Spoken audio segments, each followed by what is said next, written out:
मार्च 2024 में उत्तरी पाकिस्तान में एक आत्मघाती बम हमले में 5 चीनी वर्कर की मौत हो गई थी। नवंबर 2024 में कराची में 2 चीन के नागरिकों की पाकिस्तानी गार्ड ने गोली मार के हत्या कर दी थी। अक्टूबर 2024 में कराची हवाई अड्डे के बाहर आत्मघाती विस्फोट में 2 चीनी इंजीनियर मारे गए थे। मार्च से जुलाई 2025 के बीच ही कम से कम 4 बार चाइनीज नागरिकों को निशाना बनाया गया। पाकिस्तान से जब खुद को बचा नहीं पा रहा है तो वो चीन को क्या ही बचा पाएगा। इसलिए चीन पाकिस्तान की क्लास लगा रहा है कि इतनी भीख मिलती है, कम से कम उसके लोगों को तो बचाओ भाई, तुमको इतना भीख दे रहे हैं। एक तरफ पाकिस्तान की बेइज्जती पर बेइज्जती हो रही है, दूसरी तरफ भारत का सम्मान पर सम्मान। लेकिन इसके बावजूद भारत में गजब की पॉलिटिक्स चल रही है और उसी से जुड़ा अब अगला चैप्टर खोल रहा हूं। इधर राहुल की डस्टबिन वाली पॉलिटिक्स, उधर खड़गे ने मान लिया कि मोदी ने मिट्टी में मिला दिया है क्या। राहुल गांधी मिक्स जाति के हैं, किस कांग्रेस नेता ने गजब का दावा ठोक दिया। आज संसद फिर क्यों नहीं चली, क्या बवाल हुआ है, राहुल गांधी कौन सी ओबीसी वाली पॉलिटिक्स लेकर आए हैं, अब इसका चैप्टर खोलता हूं। पूरी दुनिया आज की डेट में भारत को बेस्ट बता रही है, लेकिन भारत में देखिए क्या हो रहा। पूरा इंडी गठबंधन यह बताने में जुटा है कि भारत में सिस्टम कितना खराब है। जिस चुनाव आयोग का नाम दुनिया भर में है, उस चुनाव आयोग को इंडी गठबंधन सिर्फ इसलिए घेर रहा है क्योंकि चुनाव आयोग बिहार में वोटर लिस्ट का रिवीजन करवा रहा है। बिहार में हो रहे वोटर वेरिफिकेशन के खिलाफ इंडी गठबंधन का प्रोटेस्ट आज भी चला। चुनाव आयोग के खिलाफ नारेबाजी की जा रही है, एसआईआर को लोकतंत्र पर वार बताया जा रहा है। आप यह भी देखिए कि एक तरफ वोटर वेरिफिकेशन पर बवाल किया जा रहा है तो दूसरी तरफ कांग्रेस जाति की राजनीति को धार दे रही। आज दिल्ली में कांग्रेस का एक बड़ा कार्यक्रम हुआ जिसमें राहुल गांधी ने खुलकर ओबीसी पॉलिटिक्स की। इस कार्यक्रम में राहुल गांधी ने फिर से जाति जनगणना की बात की। राहुल गांधी के साथ खड़गे ने भी पीएम मोदी पर जमकर निशाना साधा। लेकिन सवाल यह है कि एसआईआर और जाति वाली राजनीति के दम पर इंडी गठबंधन नरेंद्र मोदी के सामने कितना टिक पाएगा, आज आपको विस्तार से यह बताऊंगा और एसआईआर पर विपक्ष के आरोपों का फैक्ट चेक भी करेंगे। लेकिन पहले जो आज हंगामा हुआ, जो पॉलिटिक्स हुई, जो फाड़ के डस्टबिन में डालना हुआ है, जरा देखिए उसकी एक झलक।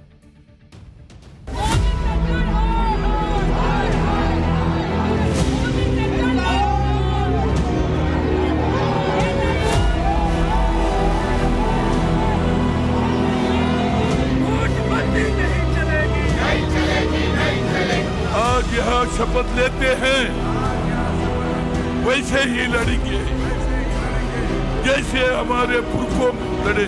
सिर्फ ये बिहार के लिए नहीं है, सारे देश में वो रिवीजन करें।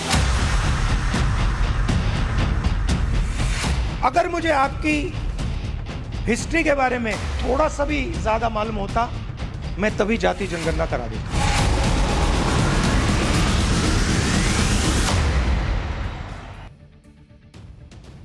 आज संसद के मॉनसून सत्र का 5वां दिन था, लेकिन आज भी इंडी गठबंधन ने बिहार के वोटर वेरिफिकेशन के मुद्दे पर यानी एसआईआर का जोरदार विरोध किया।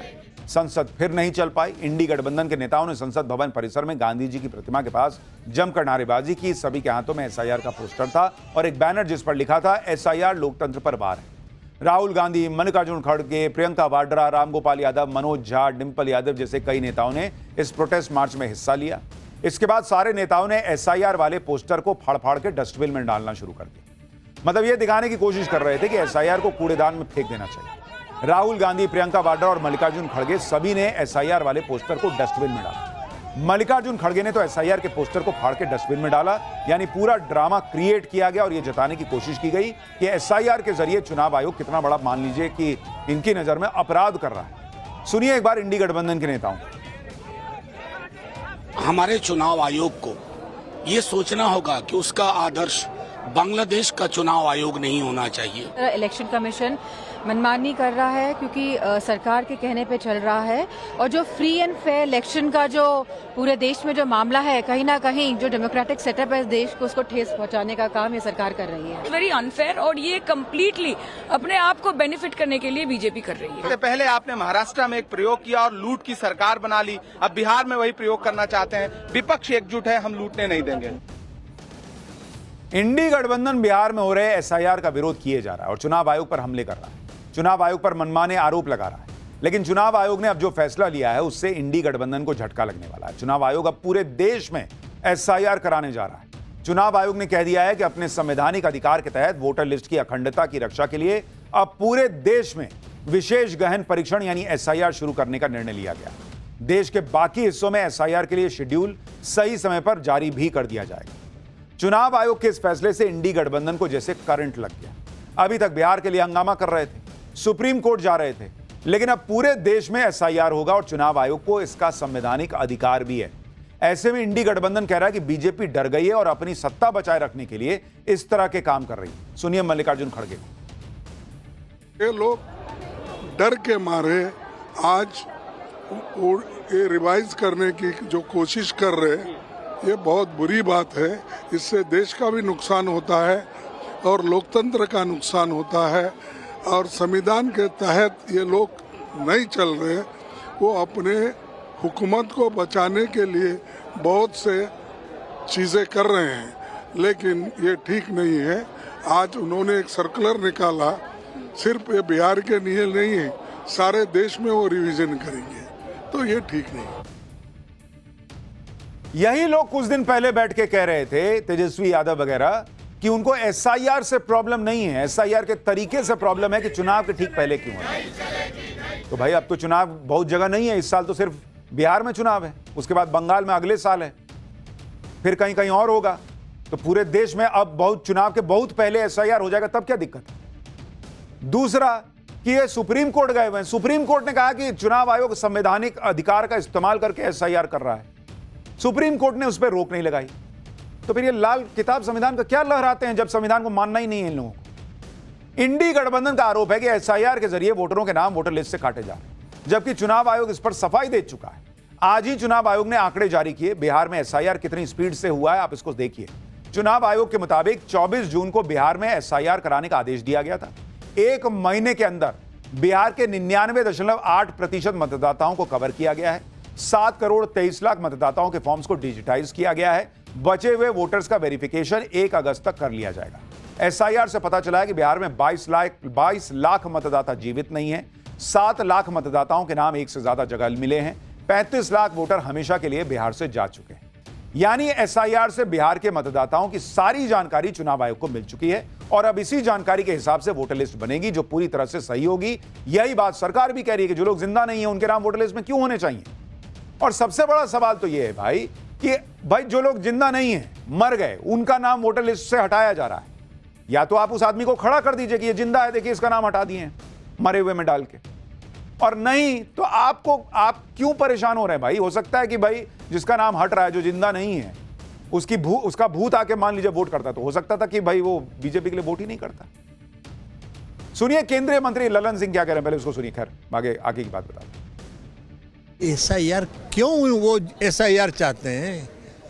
जो वोटर मर गया, जो वोटर है ही नहीं जीवित, जो वोटर परमानेंटली देश छोड़ के चला गया, वो काहे के लिए वोटर रहेगा? जो 2 जगह वोटर है, जो देश का नागरिक नहीं है, तो इसमें कौन आपको उनको, वो चाहते हैं कि उनको एक तरफा खेलने के लिए दिया जाए, ऐसा नहीं होता है। लेकिन ये विपक्ष की पॉलिटिक्स एक्सपोज होती जा रही है। अब तो लोग कहने लगे हैं कि इसका मतलब ये लोग बिहार चुनाव हार रहे हैं, ये समझ गए हैं और अभी से अपने हार की वजह जो है ना वो लोगों के सामने सेट कर दे रहे हैं कि भाई हम में कोई कमी नहीं है, वोटर वेरिफिकेशन हो गया इसलिए जो है बीजेपी जीती। कांग्रेस वोटर वेरिफिकेशन के लिए सीधे पीएम मोदी पर हमले कर रही है। कांग्रेस कह रही है कि पीएम मोदी झूठों के सरदार हैं। सुनिए मल्लिकार्जुन खड़गे कांग्रेस अध्यक्ष को। तुम सबको सता रहे हैं,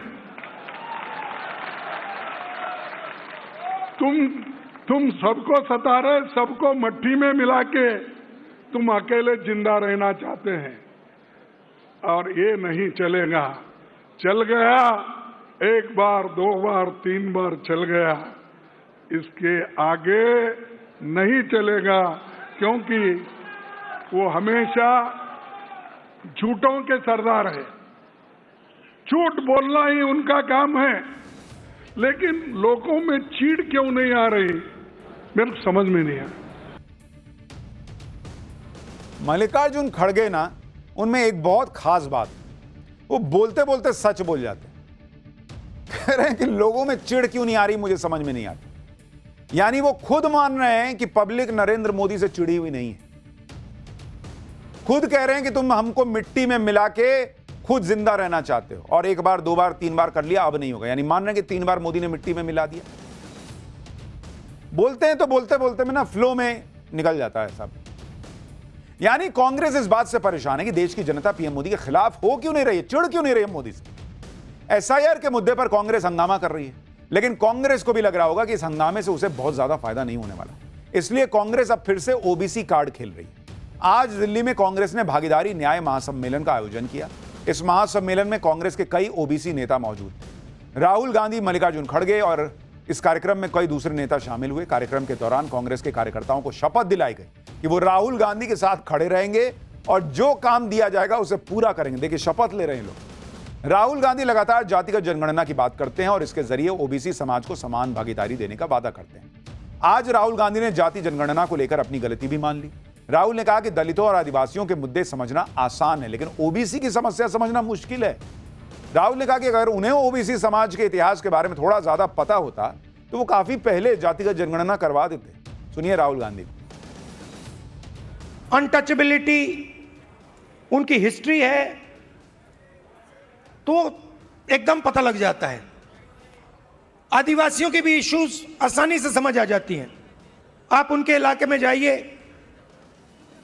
जंगल, जल, जमीन बिल्कुल सामने दिखता है। मगर ओबीसी की जो इश्यूज हैं, जो मुश्किलें हैं, वो छुपी रहती हैं, आसानी से नहीं दिखती हैं। मेरी रिग्रेट क्या है कि अगर मुझे आपकी हिस्ट्री के बारे में, आपकी इश्यूज के बारे में थोड़ा सा भी ज्यादा मालूम होता, मैं तभी जाति जनगणना करा देता। आज सबकी जीवा पर जो है ना मां सरस्वती विराजमान थी, सब सच बोल रहे हैं। राहुल गांधी भी कह रहे हैं कि उन्हें ओबीसी का इतिहास ज्यादा अच्छे से पता नहीं था। अगर पता होता तो कांग्रेस सरकार के दौर में ही कास्ट सेंसस करवा देते। बॉस, आपको नहीं पता था, बाकियों को भी नहीं पता था। आप थोड़े प्रधानमंत्री थे, जो प्रधानमंत्री थे उनको भी नहीं पता था। इतने सीनियर कांग्रेस के नेता, किसी को ओबीसी के बारे में पता ही नहीं था। और आपको मतलब ऑलमोस्ट, आप जिस तरह से कहा जाता है कि भाई रिमोट से सरकार चल रही थी, तो जो रिमोट पकड़े हुए लोग हैं उनको ही नहीं पता कि ओबीसी की समस्या क्या थी।